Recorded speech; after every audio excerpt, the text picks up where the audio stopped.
This is Unit 5, Investigation 1, Lesson 2. We're going to be looking closer at the a parameter on the graph of the function a over x minus h plus k, our rational functions.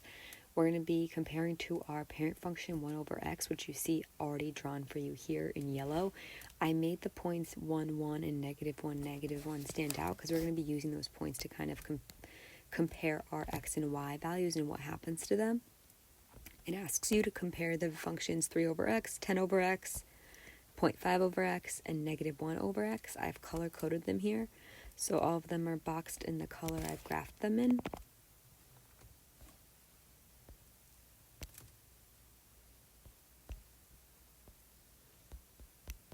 So here, if you look at all the graphs, you're going to see all of them in different colors. We're going to be comparing one at a time. So compared to the parent function 1 over x, we have 3 over x. So we're comparing the green and the red lines. So our parent function is that red function. So from this negative 1, and this 1, 1, how does this point move on our next function 3 over x? Well, you're just going to pinpoint that on the graph. You're going to see pretty easily that it's negative 1, negative 3, and 1, 3. So if we compare those points, we can kind of see that, okay, well, if we have an input of x and that x value is the same, so here we have 1 and here we have 1, then my input is 1 versus my other output being 3. So that's telling me that my slope, right, is 3 times the amount of my red line. So it's going to be 3 times larger, which makes sense. So I'm going to put here, we have these points to compare, and it is 3 times the steepness or the slope. Now we gotta, in blue, compare 10 over x. So now I'm going to get rid of these 2 points, and if we use the same idea we just used, well, we know that this was 3 times the y value that our parent function was. So compared to 10 over x, then I should have 10 times the amount for my y. So if I have 1, 1, then I'm going to have 1, 10. And if I have negative 1, then I'm going to have negative 10 here. So if I look, I hit enter, and you're going to see that those points show up in the line for you right here. So we can confirm that, yes, indeed, we have those points on this graph. And we can see that, okay, well, from our parent function 1 over x to our blue function 10 over x, we have 10 times the amount. And if you can see, your slope is steeper, way steeper than your original red line. You're going to compare this with all the graphs, and you're going to see that, well, this function is 10 times our parent function, which makes sense because we can actually write it like this: 10 times our parent function 1 over x. Okay, great. So that's how we got those values, and we could have seen that shift. And if you look from another point of reference on the same line, and you can calculate the slope using slope-intercept form to double check if you really want to prove it to yourself, and I can do that in class for us as well. But here I just want to let you know that you can rewrite it so you can visually see that this is 10 times this 1 over x function, just like if we had a straight line or linear line, which is always in the form mx plus b, where our m is our slope. Well, this is, obviously they don't have a plus or minus any value, but here if we're just talking about the mx, because we have functions like, for example, 3x, and here our parent function would be y is equal to x. So from x to 3x, that's our m value. That's our slope value that's changing, which makes our graph steeper or less steeper. As you continue on here, you're going to see that if we had 0.5 over x, well, it's going to be half the steepness or the slope of our parent function. Here we have negative 1 over x. Our parent function is in red, and our negative 1 over x is in orange. So you can see that it's a complete reflection. It's the complete opposite of what we have as our hyperbola, our parent function graph, right? So if it's the negative version, it makes sense that it would have all opposite values because you're multiplying by a negative number. But so here I just want you to make note that if you're negative, it doesn't matter where your negative is. It can be on the numerator, it can be on the denominator, or it could be in the front. but this all means the same exact thing. The only time you'd have a difference is if you had a negative in the numerator and the denominator, because then negative divided by negative, just like negative times negative, would give you a positive because they'd cancel. They neutralize. So overall, we were going to see here that the parameter A affects the steepness or the slope of the rational function. Starting with the concept development, we're going to be comparing two different functions, 1 over x plus 1 compared to x plus 1 over x. So what I'm going to do here is I'm going to go to Desmos and I'm going to plug those two functions in.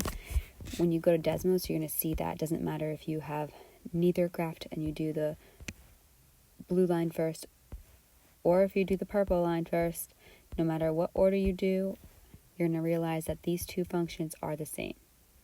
If you want to get a table, want to create a table for this function, you could hit this plus sign, hit table, and here where you see this x value, you can just pick whatever x values you want. Doesn't matter what you pick. And here where you see this y, you're going to put the function, just like you see I did here below. So I'm going to exit out of this real quick. I'm going to use these points. And as you can see, I match them up with the blue line to the blue points, the purple line to the purple points. And if you look here, it makes sense because we've already realized that they're the same line, that the points in the tables that we made for them would also line up. So as you can see, the lines are the same, the data points are all the same. It makes sense because this function is equivalent. So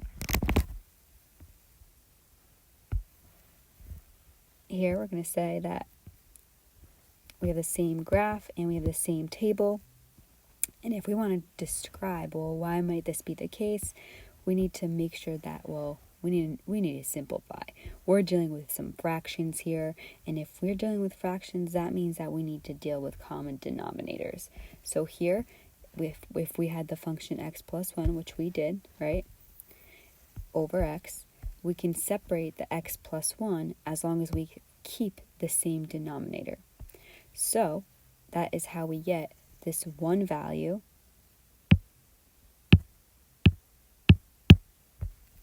because x over x is just 1, and then we have 1 over x. So 1 over x plus 1 is how we get this blue function here, because x over x is simplified to 1, and that's how we get that equivalent expression. Next, we're going to be comparing the functions 1 over x plus 5 to 5x plus 1 over x. So that I'm going to put in green and orange. So if I go to my table here, I'm going to get rid of these for a second, and I'm going to go down to my green and my orange line. You're going to notice the same kind of thing happen here. It doesn't matter which function you graph first. The same thing is going to happen. You're going to notice that these are the same exact line. Again, if you want to put that table in, you could have.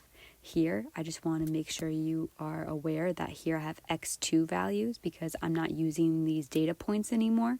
So I want to make sure that all these x values that I made up here pertain to these two functions. Okay, so that's why I'm saying for these two functions, it doesn't change the value of x.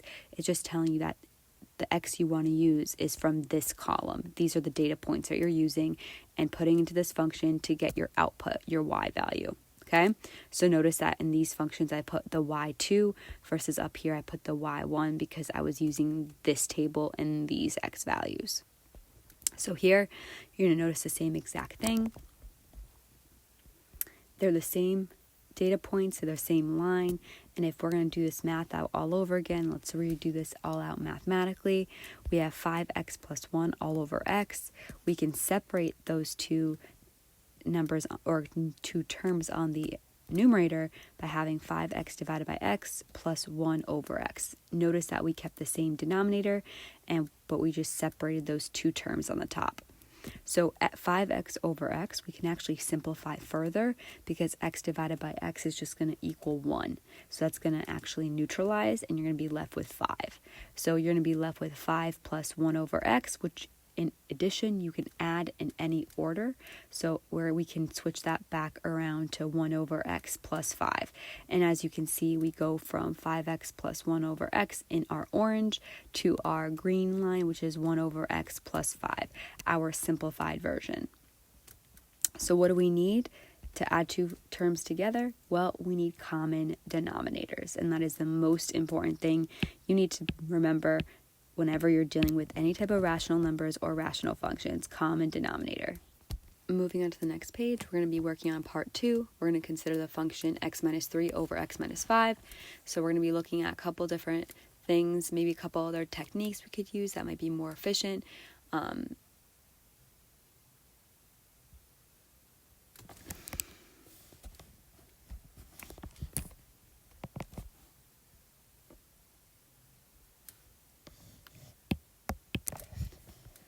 Moving on to the next page, we're going to be doing part 2. We're looking at the function x minus 3 over x minus 5. So this graph might be a little bit harder to graph because translations won't really help us out here. We don't really have an a, h, and k specific values. So we're going to be kind of solving this using other techniques today. So here we're going to graph this first. We're going to figure out where our asymptote is. So if you put this into Desmos, and here in red, we have our function.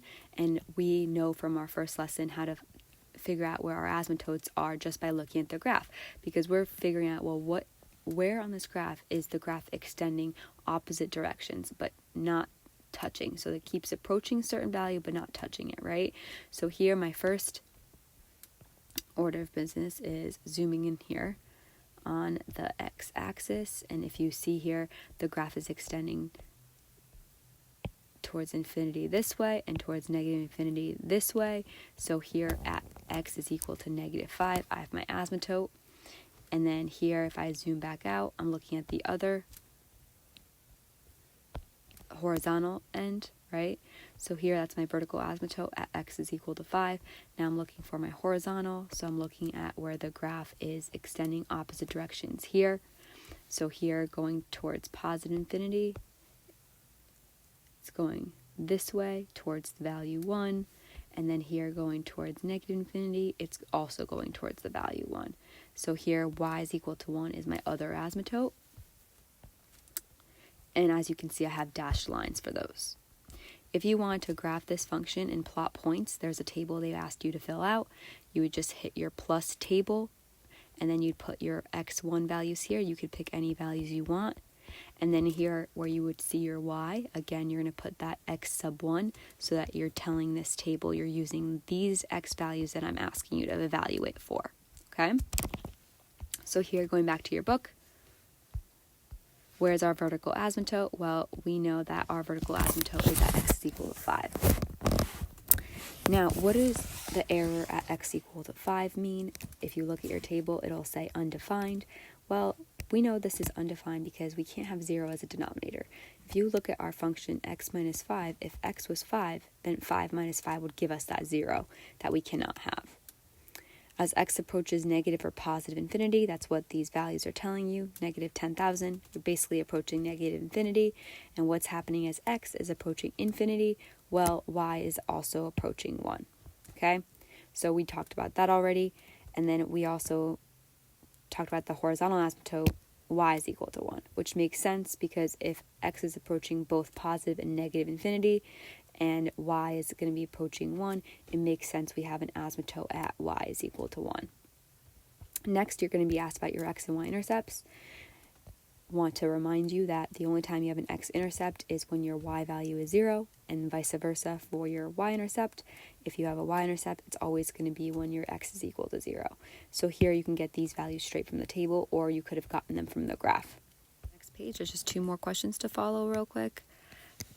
It's asking about the domain. Well, we know our domain, that's our x values. We know that x cannot be equal to 5, so that means in interval notation, we're going to have all the way from negative infinity to 5, union 5 to infinity. Notice that there's parentheses on the 5s. That means that it's not inclusive of 5. And that makes sense because we do have a vertical asymptote at x is equal to 5. So it's asking to define the function's end behavior. End behavior of the function we're looking at, well, as f of x is going towards infinity, right?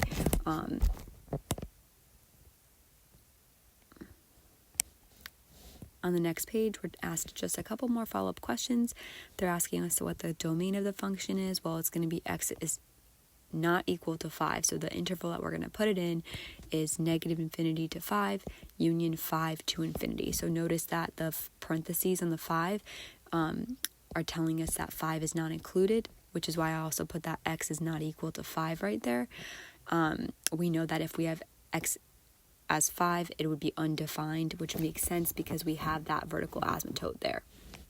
If you're talking about NFUP behavior, you're asking, well, if x is getting either bigger or smaller, what's happening to your y value, right? So we discussed that there was a limitation there. There was a horizontal asymptote at y is equal to 1, which makes sense because as x gets really small or really big, we are going towards 1. Number 3 is working with the function 5x minus 1 over x minus 2. So here we're going to fill out a table just like we did before, but I'm going to graph it first. So if we look over here on Desmos, you can do the same exact thing to graph the table. You could do plus table, but I've already done that part for you, so I'm just going to skip that for right now. But this is my graph, and if I'm looking, I know that if I zoom in here, I definitely have some sort of asymptote at x is equal to 2. Because the reason why I'm saying that is because the only value that would make this function undefined is if we had a value that made x minus 2 equal to 0. The only value for that is the value 2, because 2 minus 2 gives you 0. So here, as x is approaching 2, you can see that y is going towards both positive infinity and negative infinity. So here we know we have x is equal to 2, and we know this is an asymptote, so it's got to be a dashed line. Similarly, we got to find our horizontal asymptote. So here, as we're looking here, we see that our function's extending opposite directions toward this value of 5. But we don't really quite know a trick to getting that value yet. So here I know my y is equal to 5 is my asymptote, also a dashed line. And if we go back here, we have the table you should have gotten from Desmos, and we're going to answer a couple questions. So first off, we are discussing domain. So if we're talking about domain, we want interval notation. We know that our x cannot equal 2, and we also know that from our table where it says undefined here. So here, we're going to have interval notation negative infinity to 2 and 2 to infinity. And notice again that there's parentheses, not brackets, because it is not inclusive of 2, because x cannot equal 2. You're going to find the x and y intercepts from your table, or you could have gotten it from your graph, doesn't matter. And now we're talking about some limitations. So as x is getting really small or as x is getting really big, we talked about what that was approaching. So you're moving to the right this way or to the left this way, and you're going to be approaching that value of 5, which makes sense because that's our horizontal asymptote. Again, we know our horizontal and vertical asymptotes. We just discussed them. Now we just need to discuss the end behavior. So again, when they ask you about end behavior, we want to know as x is getting bigger or x is getting smaller, what's happening to our y value? Well, f of x is going towards 5, which this makes sense because again, we have a horizontal asymptote there. Now it's asking us, well, how can we relate the equation of the horizontal asymptote to the leading coefficients for the function? And if you kind of haven't noticed that trick already, I want you to look at your function. I want you to look at 5x minus 1 and over x minus 2, and notice that 5x is your leading coefficient on the numerator, and x is your leading term on the denominator. They're both your leading terms. I'm actually going to change that to terms in a second.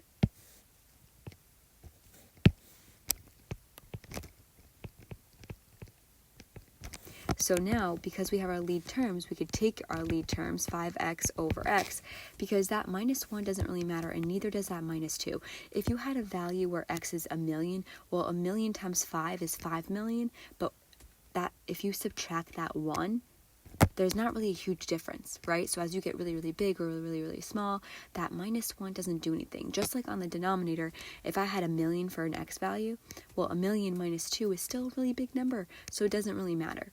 So if we're looking just at those leading terms, we're going to be looking at the leading coefficients. So x and x will neutralize, right? So this is actually going to simplify to the value of 5.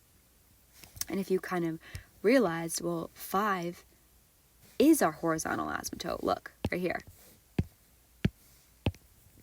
So that makes a lot of sense. And that is actually a really unique trick if we have the same degree expression on both the numerator and the denominator, if you have the same degree, then you can just simplify the leading coefficients like we just did. So 5x over x, we're just taking those lead coefficients. 5 over 1 gives us that value of 1, which happens to be our horizontal asymptote.